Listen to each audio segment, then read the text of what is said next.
ہے وہ میرے قافلہ جنون میں تو پیام عزم وفا۔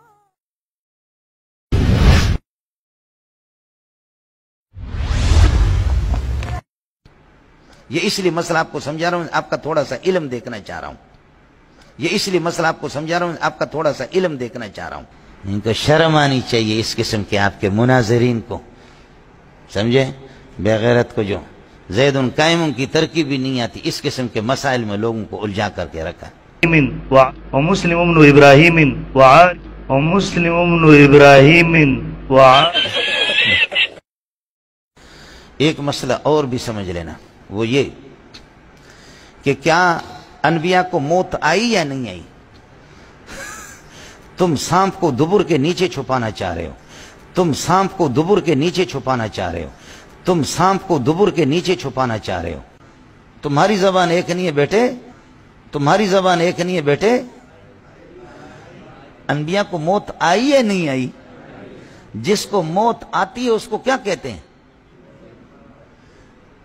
جس کو موت جس کے ساتھ قائم ہو جائے اس کو کیا کہتے ہیں؟ میت کہتے ہیں۔ تو 1 منٹ کے لیے تو نبی کو موت آئی نا۔ اب ہمارا اور آپ کا جھگڑا اس میں ہے، سمجھے بھائی جان؟ ہمارا جھگڑا اور آپ پنجبیریوں کے ساتھ جھگڑا کرتے ہیں، ان کو کافر بھی آپ قرار دیتے، قرار دو، آپ کی مرضی ہے، جتنا جوتے برداشت کر سکو۔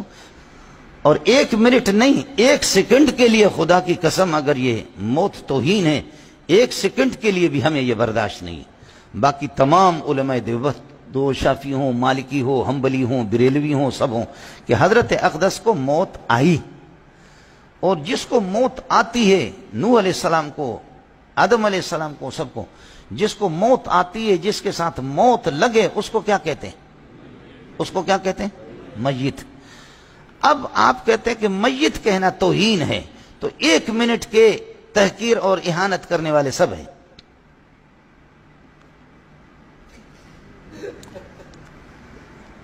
لیکن میت کہنے سے اگر توہین ہوتی ہے نا، تو یہ تو توہین اللہ نے کی، اور اس توہین کا تو سب اقرار کر رہے ہیں کہ موت تو آئی نا، تو 1 منٹ کے مماتی تو آپ ہیں نا، تو 1 منٹ کے مماتی تو آپ ہیں نا، ٹھیک ہے؟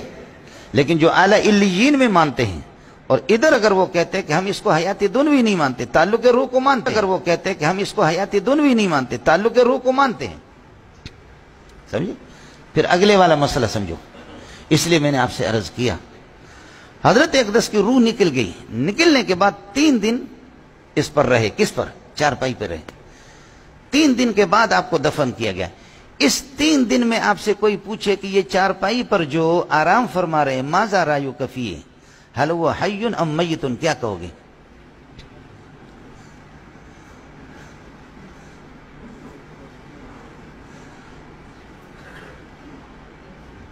بیٹا تم بول بھی نہیں سکو، بیٹا تم بول بھی نہیں سکو، بیٹا تم بول بھی نہیں سکو۔ آپ دیکھیں نا کہ مجھے تدریس نہیں آتی، تو میں نے تو صرف حیات و ممات کا مسئلہ رٹا لگا ہے، یا میں نے تقلید شخصی کا رٹا لگا ہے، میں نے قرات خلف الامام کا۔ میرے مسئلے 3 ہیں، اگر میں اس میں صلح کروں، ٹھنڈے دماغ سے بیٹھ جاؤں، کسی سے بات کروں، تو پھر اس کے بعد میں کھاؤں کہاں سے؟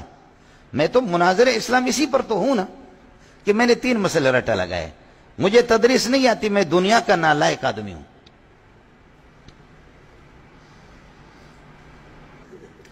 آپ کے مناظرین حضرات کا یہی حال ہے، سمجھ رہی ہے کہ نہیں؟ آپ کے مناظر حالوں کا یہی ہے مولوی صاحب۔ وہ اگر تقلید شخصی، قرات خلف الامام، آمین بالجہر، رفع یدین، ان چیزوں کو چھوڑ کر کے اس کو متکلم اسلام کون کہے گا؟ اس کو شیخ الاسلام کون کہے گا؟ وہ کھائے گا کہاں سے؟ وہ تدریس کی تو نحمیر کی صلاحیت بھی ان لوگوں میں نہیں ہے، تو پھر وہ کیا کریں گے؟ میں تھوڑا سا آپ سے اس لیے کہہ رہا ہوں کہ میرا ایمان ہے کہ الحمدللہ یہ مناظرین یہ مسئلہ سمجھے نہیں ہیں، اور آپ سے میں نے کہا چونکہ آپ بھی مختلف اساتذہ سے پڑھتے ہیں، سمجھ رہی میں ہے کہ نہیں، تو میں نے عرض کیا کہ دونوں شکوں میں سے ایک پر ہاتھ رکھو۔ چارپائی پر جب حل ہوا حی ام میت،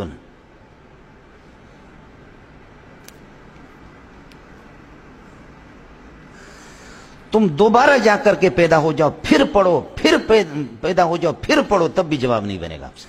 تم دوبارہ جا کر کے پیدا ہو جاؤ، پھر پڑھو، پھر پیدا ہو جاؤ، پھر پڑھو، تب بھی جواب نہیں بنے گا۔ ہاں مت بول، کیا جواب ہے؟ تمہارا باپ بھی جواب نہیں دے سکے گا، تمہارا باپ بھی جواب نہیں دے سکے گا۔ اے بول وے، کیا بولے گا ایسے موقع پر؟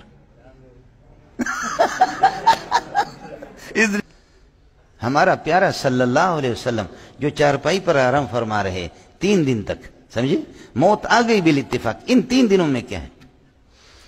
اگر حیات دنوی ہے تو دفن کیوں کیا؟ حیات دنوی ہے تو دفن کیوں کیا؟ اور اگر میت ہے تو 3 دن کے مماتی تو ہو، 3 دن کے مماتی تو ہو، 3 دن کے مماتی تو ہو۔ واہ بے غیرت کا بچہ، واہ واہ کتے کا بچہ، واہ۔